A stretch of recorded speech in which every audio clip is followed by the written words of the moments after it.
بسم اللہ الرحمن الرحیم الحمد للہ رب العالمین والصلاة والسلام علی رسولہ الکریم وعلی آلہ واصحابہ ومن تبعہم بإحسان الی یوم الدین۔ اللہ کے کلام کے متعلق عقیدہ طحاویہ کی شرح چل رہی تھی۔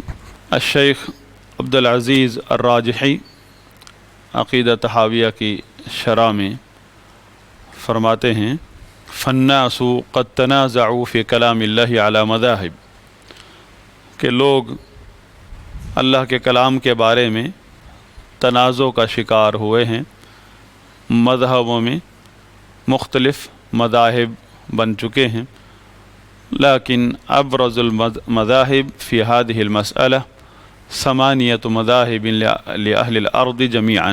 اس زمین پر اللہ کے کلام کے متعلق جب ہم مختلف افکار کا مطالعہ کرتے ہیں تو ان میں سب سے جو پہلی صف میں جو ہیں، جو سب سے زیادہ مشہور یا ظاہر لوگوں کے سامنے مذاہب ہیں، وہ 8 ہیں۔ سبعۃ مذاہب باطلہ والمذہب الثامن هو القول الحق۔ 7 جو ہیں وہ باطل ہیں، 8واں مذہب جو ہے وہ حق ہے، وہ مذہب اہل سنت ہے۔ پہلا مذہب ہے مذہب الاتحادیہ، یعنی صوفی جو ہیں وحدت الوجود والے، اتحادی مطلب ابن عربی اور اس کے ہم فکر لوگ۔ اور دوسرا مذہب ہے مذہب الفلاسفہ۔ تیسرا مذہب ہے مذہب السالمیہ۔ چوتھا ہے مذہب الکرامیہ۔ پانچواں ہے الکلابیہ، مذہب الکلابیہ، عبداللہ بن سعید بن کلاب، جس سے متاثر ہو کر ابو منصور ماتوریدی اور ابو الحسن اشعری معتزلہ کا مذہب چھوڑ کے اسماء و صفات کے باب میں الگ ہو گئے تھے۔ چھٹا مذہب ہے اشاعرہ کا، اور 7واں ہے جہمی اور معتزلیہ کا مذہب۔ 8واں اہل سنت کا ہے۔ تو یہ 8 مذاہب ہیں جو دنیا میں ظاہراً موجود ہیں اللہ کے کلام کے متعلق۔ ان کے علاوہ بھی مختلف مذاہب ہیں، عقائد ہیں اللہ کے کلام کے متعلق، لیکن وہ اتنی زیادہ شہرت نہیں رکھتے، نہ ان کو لوگ جانتے ہیں۔ مذہب اتحادیہ یعنی صوفی اتحادی، ایک صوفی حلولی، ہم نے پڑھا تھا شروع میں توحید کے چیپٹر میں، عقیدۃ الحلول والاتحاد، یعنی صوفی 2 قسم کے ہیں، حلولی اور اتحادی۔ حلول اور اتحاد میں کیا فرق ہے؟ دونوں میں، حلول میں ہم نے پڑھا تھا کہ 2 چیزوں کا آپس میں اس طرح ملنا، اگرچہ دونوں کی الگ شناخت موجود ہے، لیکن دونوں کا آپس میں ایک چیز کا دوسری چیز میں حلول ہو جانا۔ 2 طرح ہے، حلول سریانی اور حلول ظرفی۔ مطلب سریانی جیسے ہم اردو میں کہتے ہیں سرایت کر جانا، کہ ایک چیز دوسری چیز میں اس طرح سرایت کر جائے کہ الگ الگ کوئی شناخت نہ رہے، یعنی الگ سرایت کر جانا ایک یہ ہے حلول۔ ایک ہے دوسرا کہ ایک چیز دوسرے کے اندر داخل ہو جائے، کہ دوسری چیز اس کے لیے محل بن جائے۔ مطلب یہ 2 چیزیں ہیں، گلاس ہے اور پانی۔ اب پانی جو ہے گلاس میں ہے، مطلب گلاس اور 2 پانی اس طرح آپس میں ملے ہیں کہ ایک چیز اس کے لیے ظرف کا کام دے رہی ہے، دوسری چیز اس کے اندر موجود ہے۔ دونوں کا حلول، یہ حلول ظرفی ہے۔ حلول السریانی، جس طرح گلاب کی پتیوں میں عرق کا موجود ہونا، کہ گلاب کی پتی، ہم تو اس سے گلاب کی پتی دیکھ رہے ہیں، اس کے اندر عرق گلاب بھی ہے۔ تو 2 چیزیں اس طرح، ایک چیز دوسری میں اس طرح سرایت کر گئی کہ وہ دوسری چیز کے انگ میں وہ چیز موجود ہے۔ یہاں دوسری چیزیں اس کا محل ہے، ظرف کا کام دے رہی ہے، برتن کا کام دے رہی ہے، جگہ کا کام دے رہی ہے، اس نے جگہ دی ہے پانی کو۔ تو جو صوفی کہتے ہیں کہ اللہ ہر جگہ ہے، یعنی حلول ظرفی کا جو ہے اللہ کے بارے میں جو عقیدہ ہے وہ یہ ہے کہ اللہ تعالیٰ کو ہر جگہ ماننا، اللہ تعالیٰ کو ہر جگہ ماننا، کہ جگہ کو محل بنا دیا اللہ تعالیٰ کو، اللہ تعالیٰ کا حلول اس میں ثابت کر دیا کہ اللہ تعالیٰ ہر جگہ، کہیں بھی کوئی جگہ ہے تو اس میں اللہ ہے، نعوذ باللہ، اللہ کی ذات کو، یہ حلول ہے، یہ عقیدہ حلولیہ ہے اللہ کے بارے میں۔ اور حلول سریانی کیا ہے کہ اللہ تعالیٰ کو کائنات کی ہر چیز میں اللہ تعالیٰ کا حلول ماننا، اور اتحاد بھی اسی طرح ہے کہ ہر چیز کو کہ مخلوق کے بارے میں کہنا کہ مخلوق بھی یہ بذات خود اللہ ہے، یعنی اللہ اور مخلوق کا اس طرح اتحاد ہو چکا ہے، اتحاد یعنی وحدت الوجود، کہ وجود کا کوئی فرق، آپ کو وجود کا فرق نظر آ رہا ہے،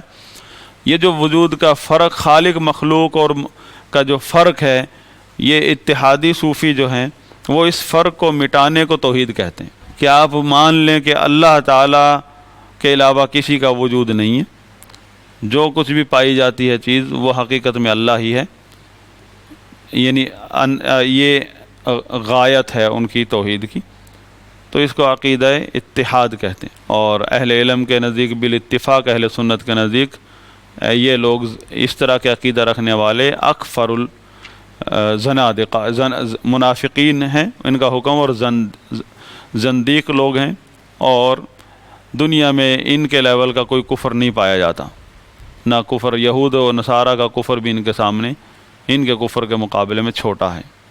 شیخ ابن ابی العز حنفی رحمہ اللہ فرماتے ہیں عقیدہ حلول والاتحاد کے بارے میں کہ یہ وہ بات کر رہے تھے، شروع میں ہم پڑھ رہے تھے چیپٹر صفات کا، کہ صفات کا انکار لوگوں نے جو کیا ہے، وہ کہتے ہیں کہ صفات کے انکار کی ہی وجہ سے عقیدہ حلول والاتحاد پیدا ہوا ہے۔ کیا توجیہ ہے، کس طرح؟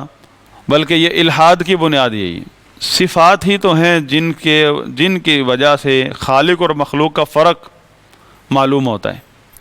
جب آپ نے فرق ہی ختم کر دیا، انکار کر دیا اپنے ایک فلسفے کی بنیاد پر، خالق اور مخلوق کا فرق آپ نے ختم کر دیا اور اس کو ماننا جائز نہیں سمجھتے، تو اگلا مرحلہ یہی ہوگا کوئی الگ وجود نہیں ہے خالق مخلوق کا، مخلوق کی صفات تو آپ کے سامنے، خالق کی صفات کا آپ انکار کر رہے ہیں، تو اسی سے الحاد پیدا ہوتا ہے۔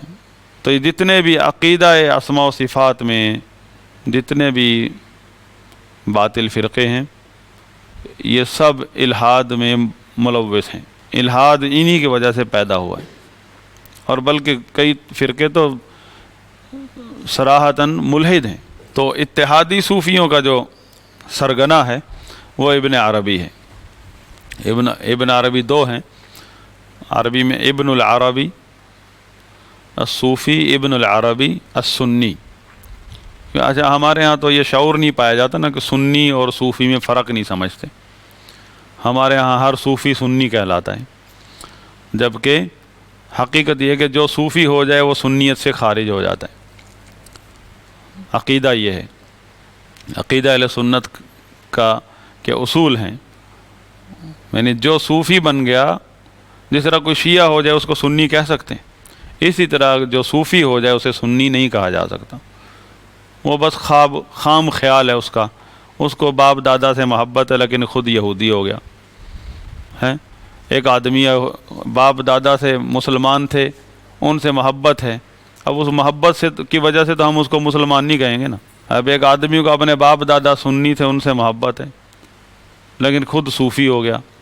باپ دادا ہمارے کون ہیں؟ ابو حنیفہ رحمۃ اللہ علیہ، ابو یوسف، امام محمد، امام طحاوی، یہ سارے ہمارے اکابرین ہیں، وہ تو صوفی نہیں تھے۔ ان کی محبت میں اب اپنے آپ کو سنی تو کہتا ہے، لیکن مسلک چینج کر لیا، مسلک جو ہے وہ صوفیزم جو ہے اس کا امام ابو حنیفہ رحمہ اللہ یا ائمہ احناف یا مذہب حنفی یا کہہ لیں مذہب اہل سنت اہل حدیث سے کوئی تعلق نہیں ہے۔ ہم تو یہاں یہ بھی سن رہے ہیں، ہم نے تو یہ بھی کتاب دیکھی اتنی موٹی، اہل حدیث کا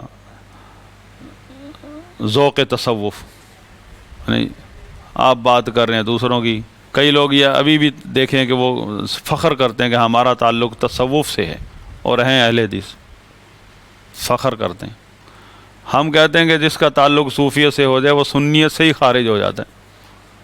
آپ کہتے ہیں ہم اہل حدیث قائم برقرار رہیں گے۔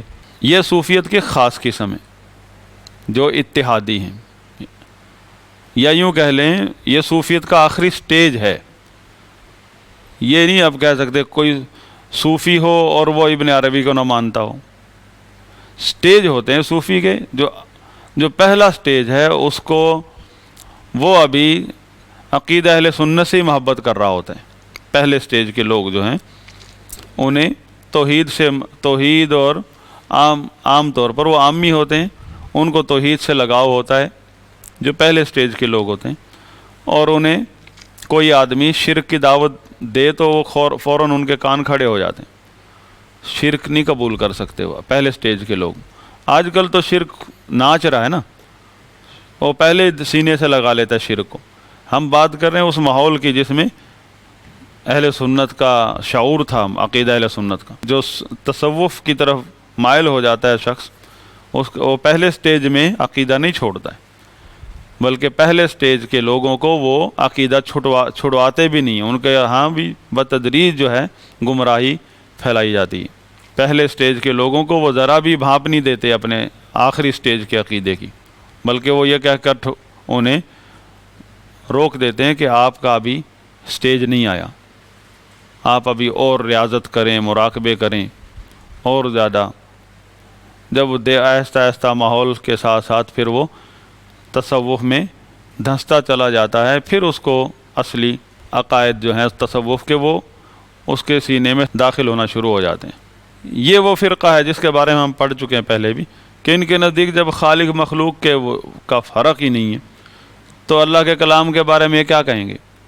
ان کے نزدیک ہر کلام ہی اللہ کا کلام ہے، ہر کلام، کیونکہ ہر چیز ہی جب اللہ ہے تو ہر چیز کی آواز بھی وہ اللہ کا کلام ہے.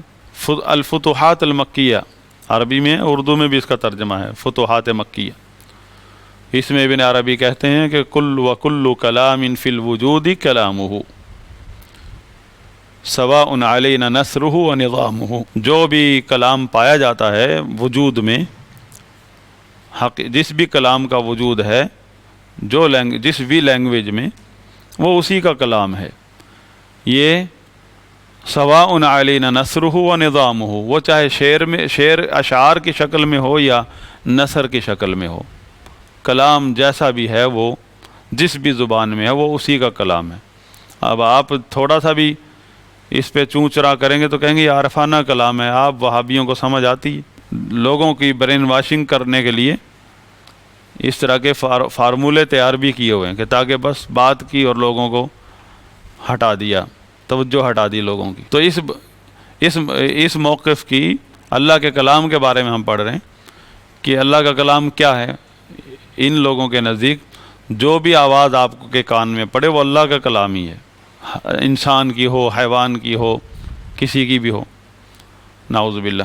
کیونکہ ان کے مذہب کی جو بنیاد ہے وہ اس عقیدے پر ہے کہ ان کا سارا فوکس جو ہے عقیدے کا وہ ہے وجود پر، کہ انہوں نے زمین آسمان ایک کر رکھا ہے اس بات پر کہ یہ ثابت کرنا ہے کہ جو کچھ بھی نظر آ رہا ہے وہ ایک ہی وجود ہے اور وہ ہے اللہ کا وجود، خالق کا وجود. مخلوق کا کوئی وجود نہیں ہے. الوجود واحد. لا الہ الا اللہ کا مطلب بھی یہی کرتے ہیں، لا موجود الا اللہ. اسی فلسفے کی بنیاد پر کہ لا الہ الا اللہ کا مطلب کیا ہوا ان کے نزدیک کہ جو بھی کچھ نظر آتا ہے آپ کو وہ ایک ہی وجود ہے، وہ ہے اللہ کا. اصل وجود حقیقی کہتے ہیں اللہ کا ہے. کیا اللہ کے رسول صلی اللہ علیہ وسلم یہ دعوت دینے آئے تھے؟ کیا آپ صلی اللہ علیہ وسلم کی سیرت میں آپ کو اس طرح کا کوئی اشارہ ملتا ہے؟ مشرکین کے ساتھ جو آپ کا مقابلہ تھا، آپ مشرکین کو کس چیز کی دعوت دیتے تھے؟ مشرکین کو توحید عبادت کی دعوت دیتے تھے. اس لیے انہوں نے کہا اجعل الالہۃ الہا واحدا.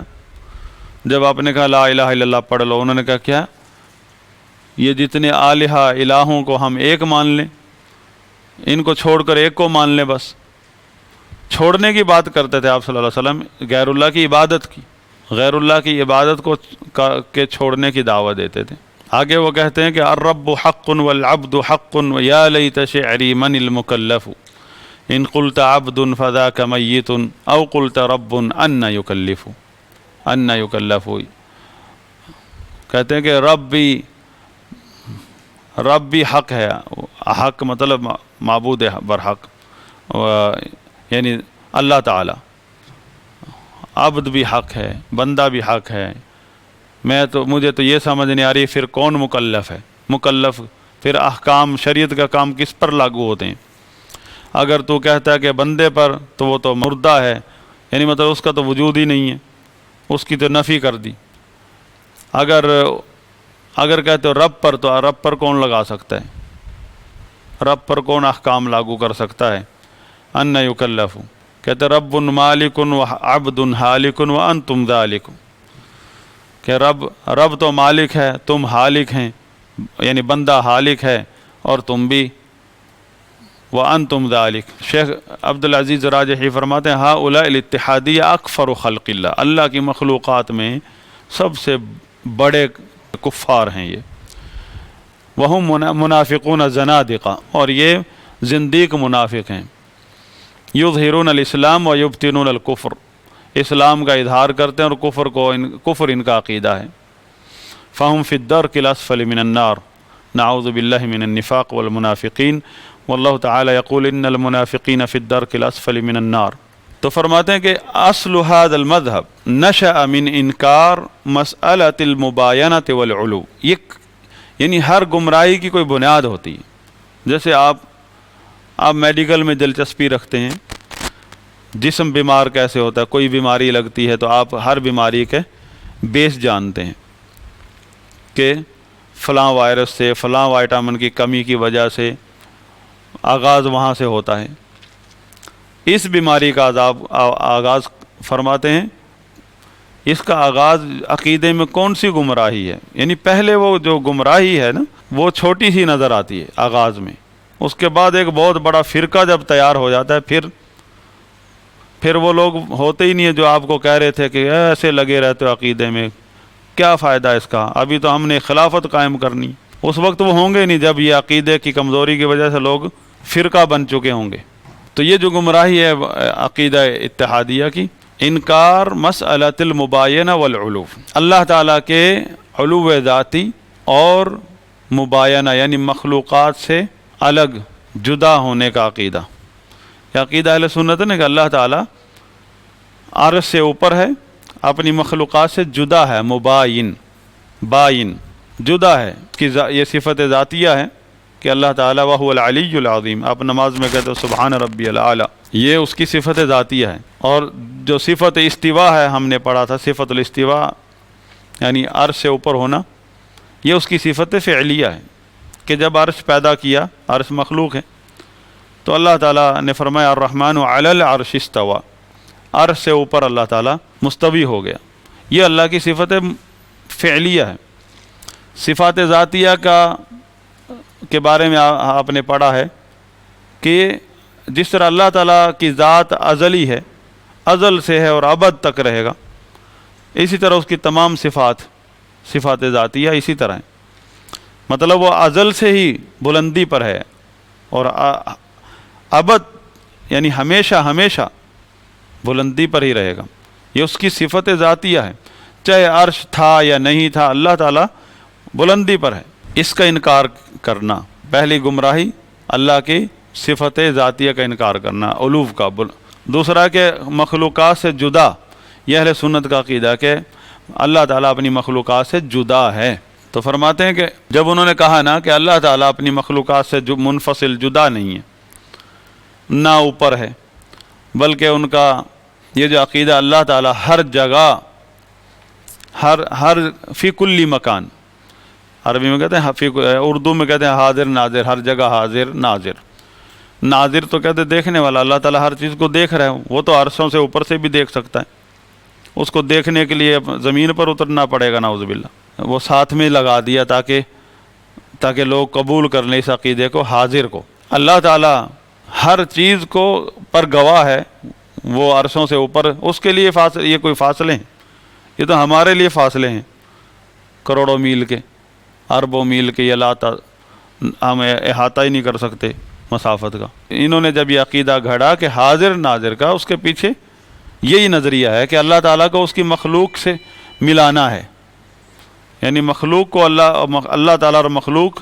ایک جگہ ملے ہوں، حلول۔ جب عقیدہ ہی یہ ہو گیا کہ خالق مخلوق ایک ہی چیز ہے، تو پھر کلام اللہ کا کلام کیا ہوگا؟ کلام اللہ کے بارے میں عقیدہ نتیجتاً یہی ہوگا کہ جو بھی آواز آپ کے کان میں پڑی ہے، نعوذ باللہ، چاہے وہ کسی حیوان کی ہے یا انسان کی ہے، وہ سب اللہ کا کلام ہے۔ یہ اس سے بدتر کوئی عقیدہ ہو سکتا ہے کہ آپ کو ہمیں کوئی یہ کہہ دے کہ یہ جانور کی بھینس کی آواز اور آپ کی آواز ایک ہی ہے، ہم فوراً لال پیلے ہو جائیں گے۔ کوئی یہ کہہ دے کہ تو آپ کی آواز گدھے جیسی ہے، گدھے کی بھی تو آواز ہے نا، وہ بھی ایک حیوان ہے۔ آپ اللہ تعالیٰ ساری آوازیں جتنی بھی جو اللہ تعالیٰ نے قرآن میں کہا، گدھے کی آواز کو کہا ان انکر الاصوات لصوت الحمیر، سب سے بری آواز جو ہے، بدتر، وہ گدھے کی آواز ہے، اور یہ کہہ رہے ہیں وہ آواز بھی اللہ کی ہے، نعوذ باللہ، وہ بھی کلام اللہ ہے۔ تو حقیقت میں اس سے بڑا ان لوگوں سے بڑا کوئی زندیق ہے۔ اور یہ لوگ ہمارے اندر غصہ ہمیں ان پر آتا ہے جو ہمارے اندر ہماری صفوں میں ہیں، جو عقیدے کے ٹاپک کو سے الرجی کھاتے ہیں اور ہمارے اندر ہیں۔ اہل حدیث یا اہل سنت کا مطلب یہ ہے کہ صاحب عقیدہ، جس کا عقیدہ ہی نہیں ہے وہ نہ اہل سنت ہے نہ وہ اہل حدیث ہے۔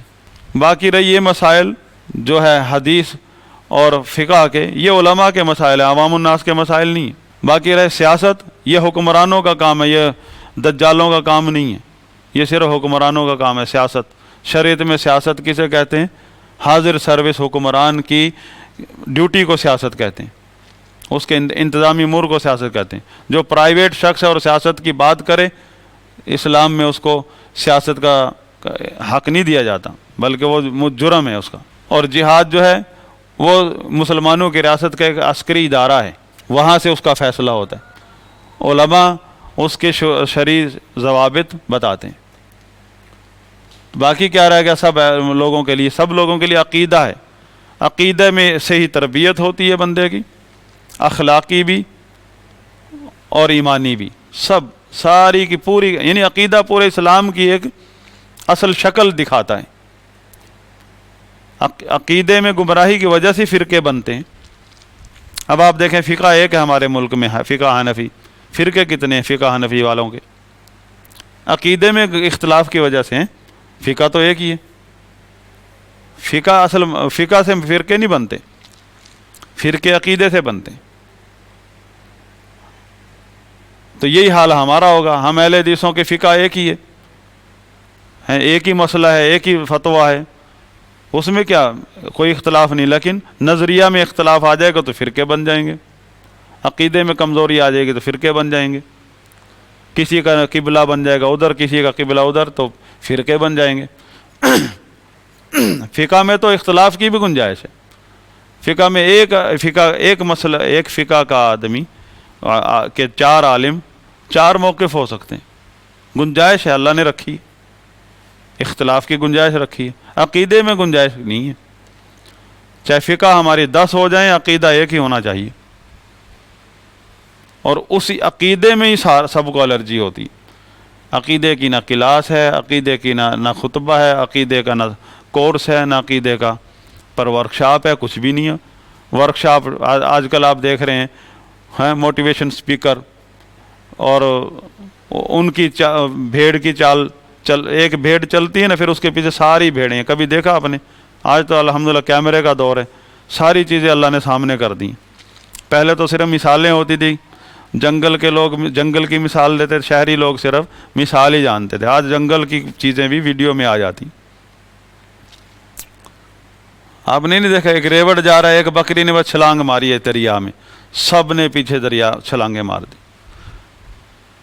ایک دیکھا موٹیویشن سپیکر، ماشاءاللہ لوگ بڑی سن رہے ہیں توجہ سے، تو مولوی نے کہا میری تو سن ہی نہیں رہے، میں جا کے اس نے ٹریننگ کی پہلے اس سے، انہی سے، اور اس نے کہاں سے لی؟ اس نے باہر یورپ سے، یورپین جو موٹیویشن سپیکرز ہیں ان سے اس نے، ہمارے ہاں کتاب آئی بہت چلی، اس پہ اوپر لکھا ہوتا لاکھ کروڑوں میں ملینز میں بکی ہے، غم نہ کریں، لطف اٹھائیے زندگی سے، اور زندگی سے لطف اٹھانا ہے تو ایمان کی زندگی ہے وہ صرف ہے، اور وہ لکھنے والا سعودی ہے، لیکن لکھنے کے لیے اس نے جو مصادر دیکھیں نہ قرآن نہ حدیث نہ سیرت النبی نہ صحابہ، اس نے یورپین یہودیوں اور کرسچنز یا ملحد لوگوں کی جو موٹیویشن پر کتابیں ان کا مطالعہ کیا اور حوالہ بھی دیا تاکہ لوگ زیادہ پڑھیں میری کتاب کو۔ یہاں بھی میں نے دیکھا موٹیویشن سپیکر آئے، علماء کو جمع کرتے ہیں اور علماء بھی بھاگ بھاگ کے جب پتہ نہیں کوئی نئی چیز آئی ہے تو ان موٹیویشن سپیکرز کی جو نجی محفل ہوتی ہے میٹنگ، اس میں دیکھیں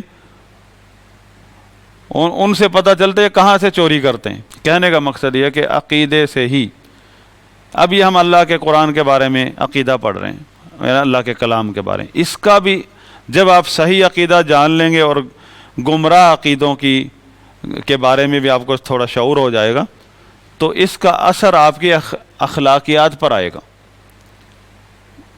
اس کا کیا فائدہ، مثبت آئے گا منفی آئے گا؟ مثبت آئے گا کہ آپ کا جو اللہ سے تعلق ہے جس قدر صحیح ہوتا جائے گا، اللہ کے بارے میں جس قدر آپ کا شعور سلجھا ہوا ہوگا، اسی قدر اللہ کے بارے میں، اس کی صفات کے بارے میں، اس کے کلام بھی اس کی صفات میں سے، اس کا اثر آپ کی جو ہے اخلاقیات پر اور آپ کی جو دینی جو تربیت ہے اس پر آئے گا۔ آپ کا جو اللہ سے تعلق ہے اس میں ایک شعور پیدا ہوگا، آپ کو پھر پتہ چلے گا کہ قرآن پڑھتے ہوئے آپ کو، یا قرآن آپ خود جو قرآن پڑھ رہے ہیں یا قرآن سن رہے ہیں نماز میں یا اس کے بعد، تو آپ کو اس کی عظمت آئے گی اللہ کے کلام کی۔ عقیدے کے ہر پوائنٹ میں اس کا رزلٹ آتا ہے، عقیدے کا کوئی بھی پوائنٹ سیکھیں آپ، اس کا رزلٹ آتا ہے بندے کی زندگی پر۔ تو یہ جو کفریہ مذہب ہے یہ صوفیت کے نام پر تشیع سے بھی خطرناک ہے۔ تشیع جو ہے، تشیع ایک بدعت ہے ہمارے نزدیک۔ تشیع ایک بدعت ہے جس طرح دوسری بدعات ہیں، مرجیہ، خوارج، ایک بدعت ہے۔ ضروری نہیں کہ جو بھی تشیع کی گمراہی میں، یعنی ضروری نہیں کہ جو بندہ بھی تشیع کی گمراہی میں مبتلا ہو جائے وہ رافضی ہو جائے گا یا وہ اس طرح کے کفر میں مبتلا ہو جائے گا، ضروری نہیں۔ خیر القرون میں شروع سے تشیع کا فتنہ ہے، اور کتنے آپ ہمارے یعنی احادیث کی کتابوں میں راوی ہیں جو اہل تشیع ہیں، یعنی اہل بدعت ہیں۔ اہل بدعت کے بارے میں اصول ہے محدثین کا کہ کن شرائط کی بنا پر ان سے حدیث لی بھی جا سکتی ہے، لیکن یہ لوگ تو اسلام میں نہیں آتے۔ تشیع کے فتنے سے بدتر ہے یہ تصوف کا فتنہ۔ اس لیے آپ کو دنیا کی بڑی بڑی کفریہ طاغوتی طاقتیں کیا کر رہی ہیں؟ صوفیزم کے لیے بجٹ دے رہی ہیں، یونیورسٹیز تیار کر رہی ہیں۔ ہاں، انہوں نے سب سے زیادہ سپورٹ جو ہے صوفیزم کو دی ہے، کیونکہ صوفیزم کا خطرہ نہ رافضیوں کو ہے نہ یہودیوں کو ہے، کسی بھی اسلام دشمن کو نہیں۔ اور پھر جو صوفیزم کے نام پر خانقاہیں تیار ہوتی ہیں یہ مسجد زرار کا کام دیتی ہیں ہمیشہ۔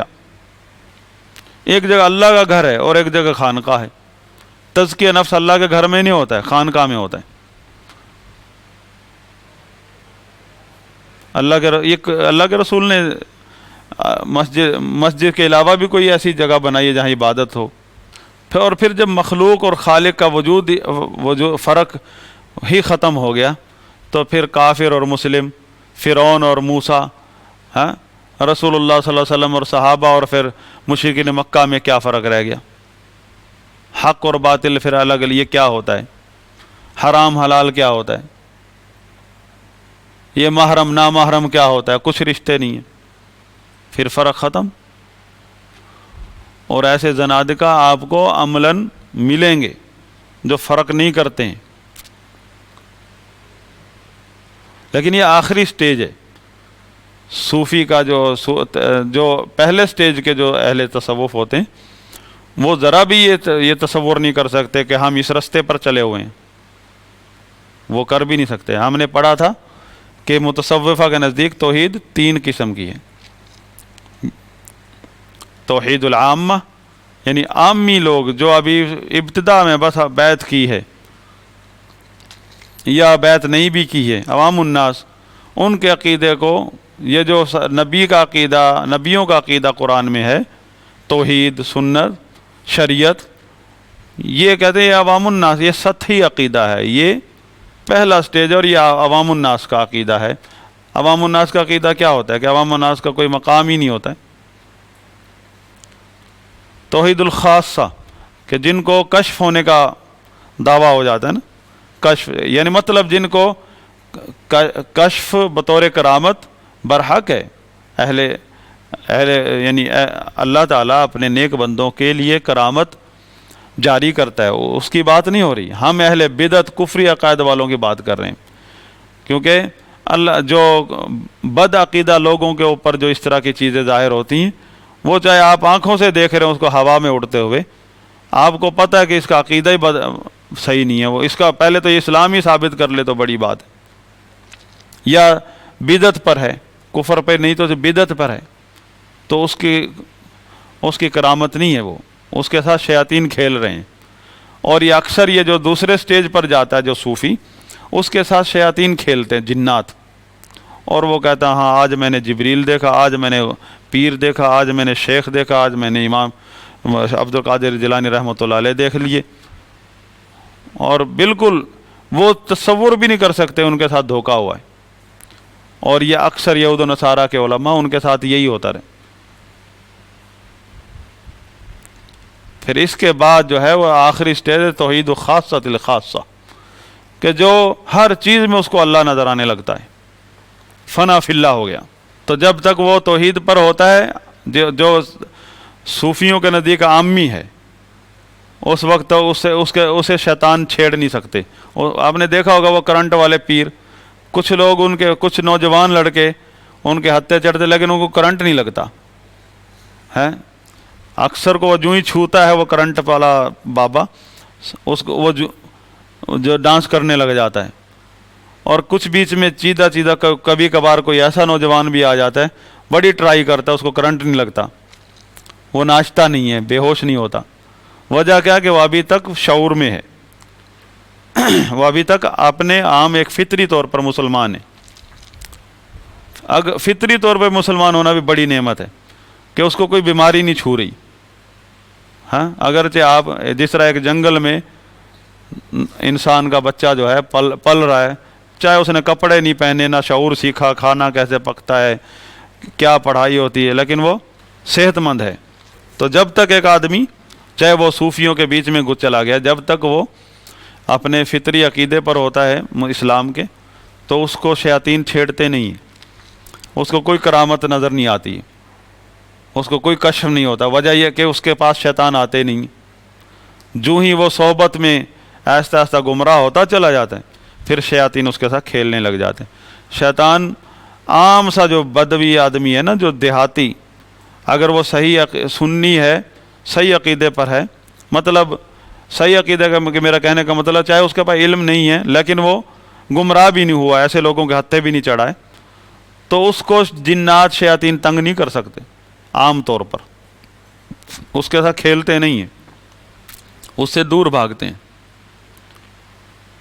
جو ہی وہ اس کو ہوا لگتی ہے گمراہی کی، گمراہ لوگ مل جاتے ہیں، اس کے عقیدے میں، اس کے خیالات میں گمراہ چیزیں آنے لگ جاتی ہیں، پھر شیاطین کو جگہ ملتی ہے اس کے اندر گھسنے کی۔ اور وہ پھر یعنی صوفی جو ہے اس کو ریاضت اور مراقبوں کے ذریعے اس کے لیے تیار کرتا ہے کہ کب اس کو کشف ہونے لگ جائے، کرامتیں آئیں، اور یہی اس کا ہدف ہوتا ہے کہ بس کرامت صاحب کشف ہو گیا، کبھی اس کو قبر میں سے آوازیں آ رہی ہیں، کبھی اس کو کوئی فوت شدگان نظر آ گئے، مل گئے، کبھی اس کو آواز، جنات اس سے کھیلتے، باتیں کرتے ہیں۔ اس صوفیزم کی دعوت اس وقت بھی سب سے زیادہ عروج پر ہے دنیا میں، اور مسلمانوں کو ان کے جیسے وہ کہا جاتا ہے نا کہ کسی اسلام دشمن نے کہا تھا کہ ان کو غیر مسلم بنانے کی ضرورت نہیں ہے، ان کو مسلمان نہ چھوڑو، اس کا طریقہ، بہترین طریقہ یہی ہے کہ صوفیزم میں لگا دو، تو بس یہ بے جان مسلمان ہیں۔ اسی پر آج اکتفا کرتے ہیں۔ اللہ سے دعا کہ اللہ تعالی ہمیں علم نافع سے نوازے۔ سبحانک اللہم و بحمدک، اشہد ان لا الہ الا انت، استغفرک و اتوب الیک۔